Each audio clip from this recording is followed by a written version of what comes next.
Hi, ഈ video stock market എന്താണെന്നുള്ളതിൻ്റെ ഒരു basic introduction ആയിരിക്കും. സ്റ്റോക്ക് മാർക്കറ്റ് എന്ന് പറയുമ്പോൾ അതിനെ നമുക്കൊരു പബ്ലിക് മാർക്കറ്റ് പ്ലേസ് ആയിട്ട് കൺസിഡർ ചെയ്യാം. അതിൽ പബ്ലിക്ലി ലിസ്റ്റഡ് ആയിട്ട് കുറേ കമ്പനീസ് ഉണ്ടാവും. അവരവരുടെ കമ്പനിയുടെ ഷെയർ സെല്ല് ചെയ്തിട്ടും ഉണ്ടാവും. ഇതിൽ നമ്മളെപ്പോലെയുള്ള ഇൻവെസ്റ്റേഴ്സും ട്രേഡേഴ്സും ആ ഷെയർ ചെന്നിട്ട് ബൈ ചെയ്യും. അപ്പോൾ നമ്മൾ ബൈ ചെയ്യുന്നത് വഴി ഈ കമ്പനീസിന് ക്യാപിറ്റൽ റേസ് ചെയ്തിട്ട് അതുവഴി ഗ്രോ ചെയ്യാനും പറ്റും. ഇതിലിപ്പം നമ്മൾ ചെന്നിട്ട് ഏതെങ്കിലും കമ്പനിയുടെ ഷെയർ ബൈ ചെയ്യുന്നത് കൊണ്ട് നമുക്ക് എന്താണ് പ്രോഫിറ്റ്? നമ്മൾ ചെന്നിട്ട് ചുമ്മാ ഏതെങ്കിലും കമ്പനി അല്ല ബൈ ചെയ്യുന്നത്. ഏത് കമ്പനിയുടെ ഷെയർ വാല്യൂ ആണോ ഇൻക്രീസ് ആവാൻ പോകുന്നത് അതായിരിക്കണം നമ്മൾ ബൈ ചെയ്യുന്നത്. എക്സാമ്പിൾ, ഇപ്പോൾ ഒരു കമ്പനിയുടെ ഷെയർ വാല്യൂ 100 രൂപയാണെങ്കിൽ ഫ്യൂച്ചറിൽ അത് 101, 102 അങ്ങനെ 150, 200 വരെ ആവാൻ ചാൻസ് ഉണ്ടെന്ന് നമുക്ക് തോന്നുന്ന കമ്പനീസ് ആയിരിക്കണം ബൈ ചെയ്യുന്നത്.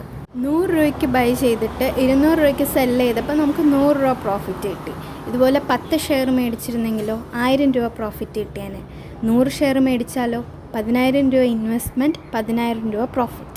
അപ്പോൾ ഇങ്ങനെയാണ് ഷെയർ മാർക്കറ്റിൽ എല്ലാവരും പ്രോഫിറ്റ് ഉണ്ടാക്കുന്നത്. ഇതാണ് ഷെയർ മാർക്കറ്റിൻ്റെ ഗുഡ് സൈഡ്. സെയിം വേ ഇതിൻ്റെ ഓപ്പോസിറ്റ് സൈഡും ഉണ്ട്. ഇതിപ്പോൾ ഷെയർ വാല്യൂ ഇൻക്രീസ് ആയതുകൊണ്ടാണ് നമുക്ക് ഡബിൾ റിട്ടേൺ കിട്ടിയത്. ഷെയർ വാല്യൂ താഴെയാണ് പോയിരുന്നതെങ്കിലോ എന്താ സംഭവിക്കുന്നതെന്ന് നിങ്ങൾക്ക് മനസ്സിലാവും. നമ്മൾ ഇൻവെസ്റ്റ് ചെയ്ത എമൗണ്ടൊക്കെ പോകും. സോ ഏത് ഷെയറാണ് ബൈ ചെയ്യുന്നതെന്ന ഡിസിഷൻ സൂക്ഷിച്ച് വേണം എടുക്കാൻ. അത് ഡിസൈഡ് ചെയ്യാനാണ് ഈ ടെക്നിക്കൽ അനാലിസിസ്, ചാർട്ട് പാറ്റേൺ ഇതൊക്കെ പഠിക്കുന്നത്. സോ എനിക്ക് തരാനുള്ള അഡ്വൈസ് എന്ന് പറയുമ്പോൾ, നിങ്ങളുടെ കയ്യിലുള്ള ഫുൾ എമൗണ്ട് കൊണ്ട് സ്റ്റോക്കിൽ ഇടരുത്.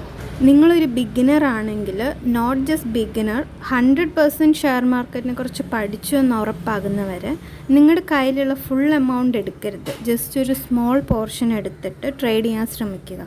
ഈ എമൗണ്ട് ലോസ് ആയി പോയാലും നിങ്ങളുടെ ലൈഫ് സ്റ്റൈലിനെ അത് അഫക്റ്റ് ചെയ്യാൻ പാടില്ല.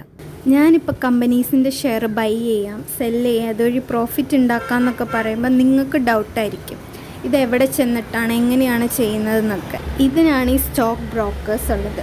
ഞാൻ ട്രേഡ് ചെയ്യാൻ യൂസ് ചെയ്യുന്നത് അപ്സ്റ്റോക്സ് ആണ്. അതുപോലെ തന്നെ സിറോദ, ഗ്രോ, ഇഷ്ടം പോലെ സ്റ്റോക്ക് ബ്രോക്കേഴ്സ് ഉണ്ട്. ഏത് സ്റ്റോക്ക് ബ്രോക്കറാണ് നിങ്ങൾ ചൂസ് ചെയ്യുന്നതെങ്കിലും പ്ലേ സ്റ്റോറിൽ ചെന്നിട്ട് അത് ഡൗൺലോഡ് ചെയ്തിട്ടൊരു ഡിമാറ്റ് അക്കൗണ്ട് ക്രിയേറ്റ് ചെയ്യുക. ഞാൻ അപ്സ്റ്റോക്സ് യൂസ് ചെയ്യുന്നത് കൊണ്ട് തന്നെ ഞാൻ സജസ്റ്റ് ചെയ്യുന്നത് അപ്സ്റ്റോക്സ് ആണ്. ഏത് കമ്പനിയുടെ ഷെയർ ബൈ ചെയ്യണം, എപ്പോൾ ബൈ ചെയ്യണം, എപ്പോൾ സെല്ല് ചെയ്യണം എന്നൊക്കെ മനസ്സിലാക്കാൻ നമുക്ക് ടെക്നിക്കൽ അനാലിസിസ്, ചാർട്ട് പാറ്റേൺ പോലെയുള്ള കാര്യങ്ങൾ നെക്സ്റ്റ് വീഡിയോസ് തൊട്ട് പഠിക്കാം. സോ ട്രേഡിങ് പഠിക്കണം, അതുവഴി ഫിനാൻഷ്യൽ ഫ്രീഡം അച്ചീവ് ചെയ്യണം എന്നൊക്കെ ആഗ്രഹിക്കുന്നവർക്ക് ഓൾ ദ ബെസ്റ്റ്.